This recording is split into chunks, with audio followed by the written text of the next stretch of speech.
Vamos imaginar uma perseguição implacável por causa de crenças. Uma fuga que atravessa o mundo inteiro até chegar ao único lugar na Terra construído especificamente para proteger esse grupo. Uma promessa de porto seguro, né? Exato. Mas, no momento de entrar, vem um choque absoluto. Os portões são batidos e trancados por dentro. E o pior, trancados pelo próprio povo que deveria oferecer esse abrigo. Hoje, a nossa investigação foca em um grupo que viveu exatamente essa rejeição profunda. Nossa, é o cenário de isolamento total. Aquele atrito terrível entre a expectativa de finalmente encontrar uma casa e a descoberta dolorosa de que esse lugar se recusa a abrir as portas. E a decisão que eles tomaram a partir disso é inacreditável, sabe? Porque se o mundo não oferece um país, a saída que eles encontraram foi inventar uma nação inteiramente nova e sem fronteiras físicas. Pois é, a maioria dos grupos, frente a uma situação tão extrema ao longo da história, ou tentaria forçar uma assimilação para se misturar, ou acabaria desistindo da própria identidade para sobreviver, né? Com certeza. Mas a resposta que vamos analisar hoje vai na direção oposta e é brilhante na sua audácia. Olá para quem não acompanha o Filosofia Brasil. Sejam todos muito bem-vindos a mais um mergulho profundo aqui no nosso canal. Olá para toda a nossa audiência. É um prazer estar aqui de novo. Bom, a nossa missão hoje é desvendar o ousado projeto elaborado pelo Dr. Tiago Lira para fundar um Estado soberano construído do zero, especificamente para abrigar os judeus messiânicos. E para ancorar essa nossa conversa, nós vamos mergulhar nos conceitos de duas obras centrais do Dr. Tiago Lira. A principal é o livro chamado O Manifesto Pansionista. É ele que detalha toda a mecânica e a geopolítica desse projeto. Sim, e tem também um apoio conceitual de outra obra dele, A Teoria Geral da Humanidade, né? Exatamente. O que é fascinante aqui é observar as engrenagens dessa construção. Não se trata de uma utopia poética solta no ar, mas de um manual tático muito bem pensado. Com certeza. A ideia hoje é deixar as referências acadêmicas um pouco de lado e debater essas ideias como estratégias reais, dissecando toda essa engenharia geopolítica, filosófica e teológica por trás dessa proposta. Isso, até porque a gente vai entender como uma nova identidade nacional e um novo conceito de soberania estão sendo forjados na prática. Mas, bom, para entender a solução, a gente precisa primeiro entender a urgência do problema. Existe uma falta de teto diplomático e espiritual enfrentada por esse grupo-alvo. O livro descreve que eles vivem em um verdadeiro duplo exílio. E esse diagnóstico é o motor de absolutamente tudo. Vamos observar o panorama histórico aqui. A justificativa inegável para a criação do atual Estado de Israel foi a necessidade desesperadora de segurança institucional, certo? Certo. O povo judeu precisava de um refúgio após séculos de perseguições brutais. Exato. E Israel foi erguido para ser justamente esse escudo. Só que aqui entra o dilema que quebra a engrenagem. Os judeus messiânicos sofrem o mesmo nível de antissemitismo e ódio espalhado pelo mundo afora como qualquer outro judeu. Eles também precisam desesperadamente desse escudo. Sim, a ameaça externa é a mesma para eles. Mas, quando eles olham para o atual Estado de Israel buscando segurança e acolhimento, a porta não se abre. E por que isso acontece?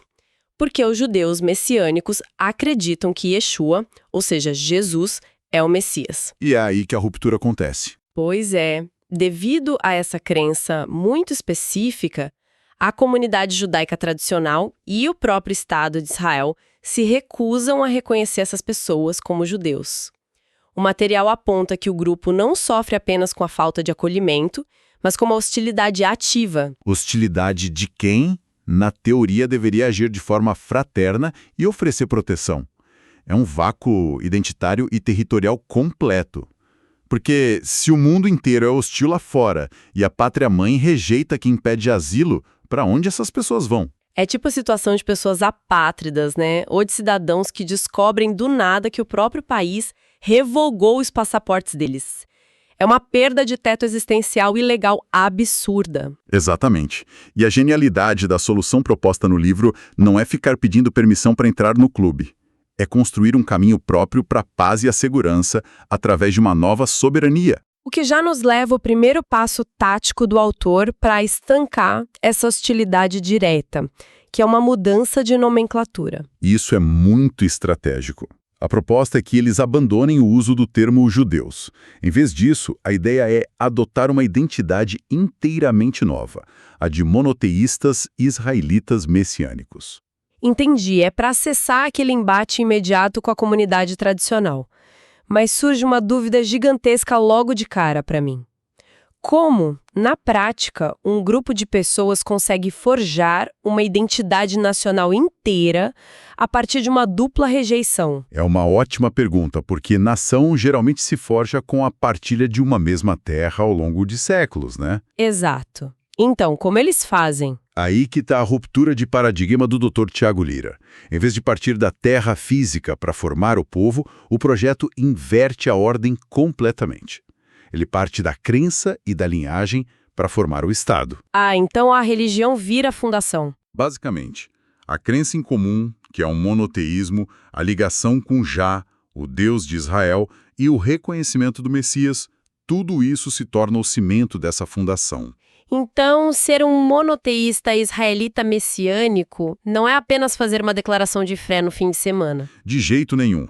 Passa a ser o pré-requisito de cidadania mesmo, para integrar o que eles chamam de Comunidade Livre de Israel. Mas espera aí.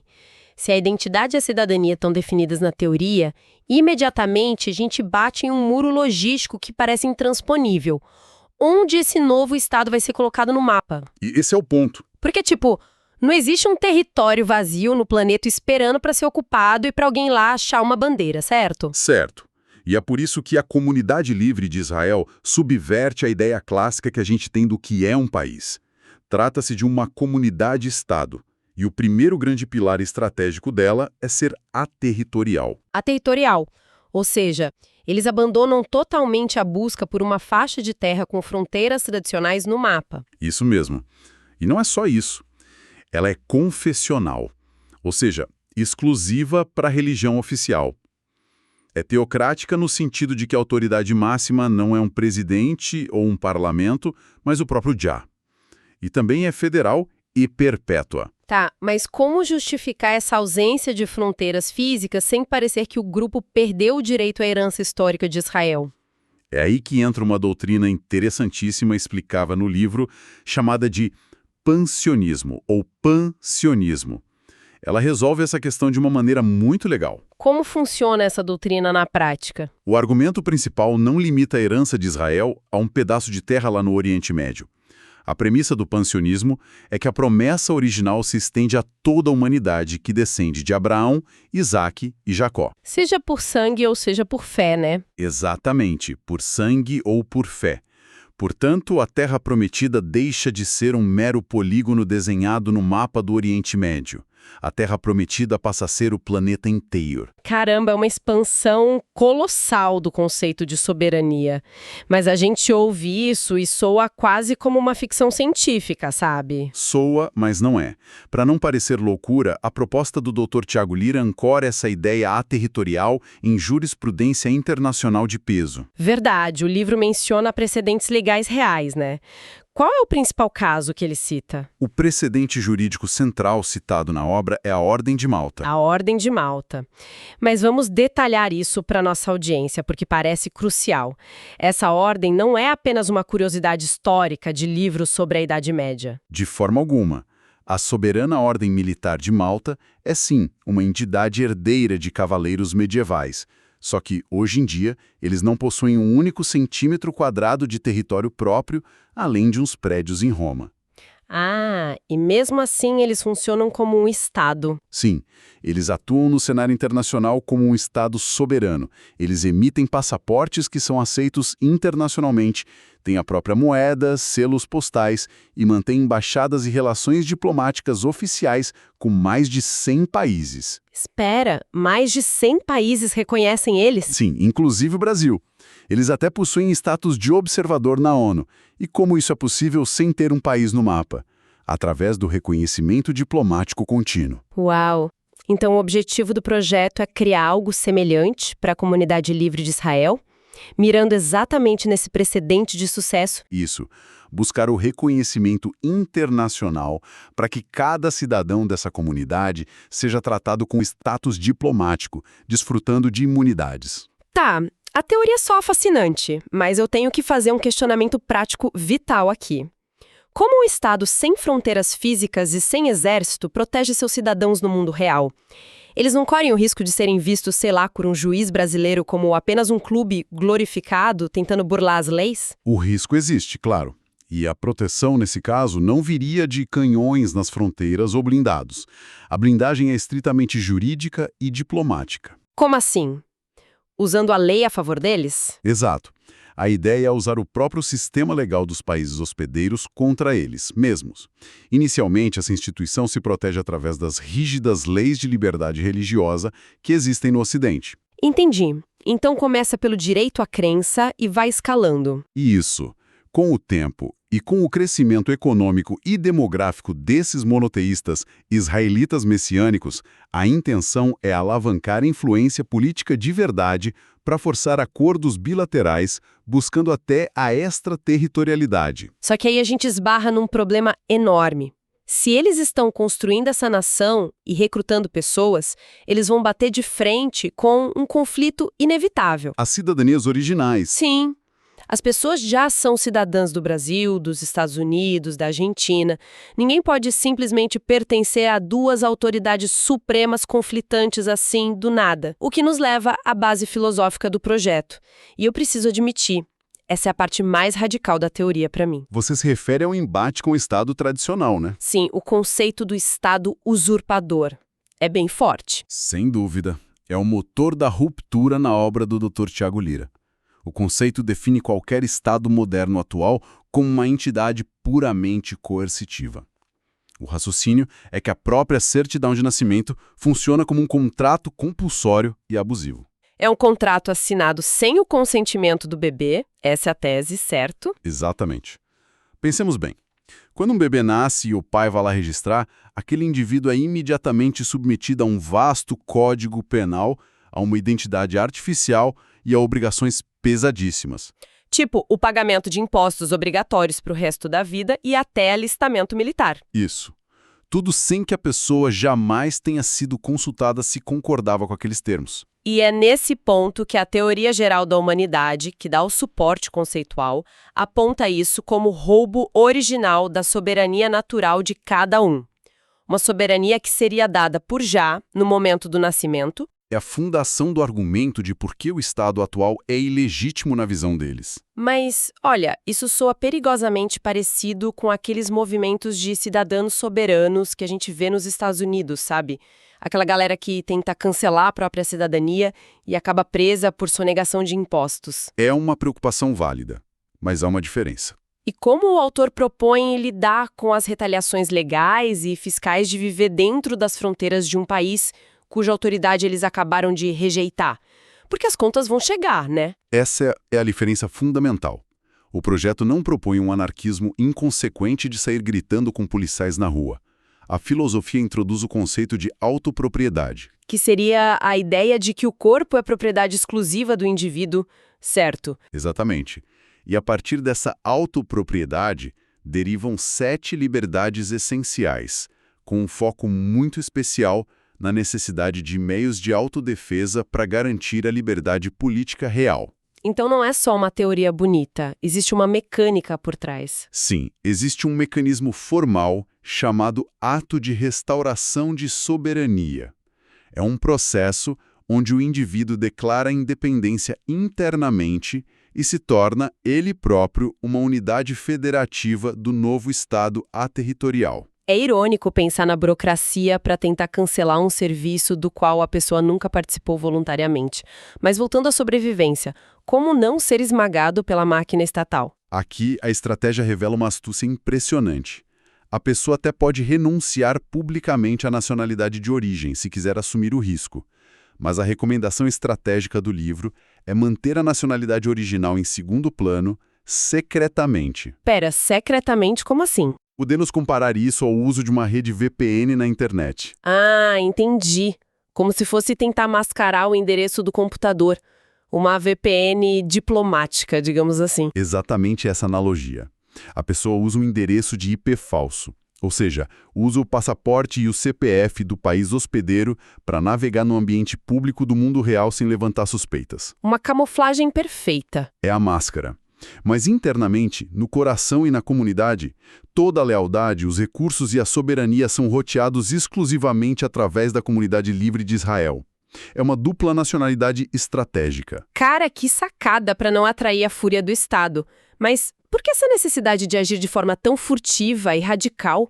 O livro aponta que não é só teoria libertária, né? Não, é uma medida de sobrevivência física. Eles acreditam que existe um conflito global em andamento. A gente entra agora no que a obra classifica como uma grande guerra psicológica. E aqui é muito importante fazer um aviso para quem está acompanhando o programa. Sim, fundamental. Nós estamos tratando essas visões políticas do material com total imparcialidade, tá? O nosso objetivo aqui é apenas relatar as ideias que justificam o projeto sem endossar nem criticar. Estamos apenas mapeando a arquitetura do pensamento do autor. Com certeza. E, segundo a visão exposta na obra, existe uma elite globalista operando para reduzir a população e abolir propriedades privadas no mundo todo. Uma guerra que exige que as pessoas lutem para não serem escravizadas digitalmente e fisicamente por escassez de recursos. Exato.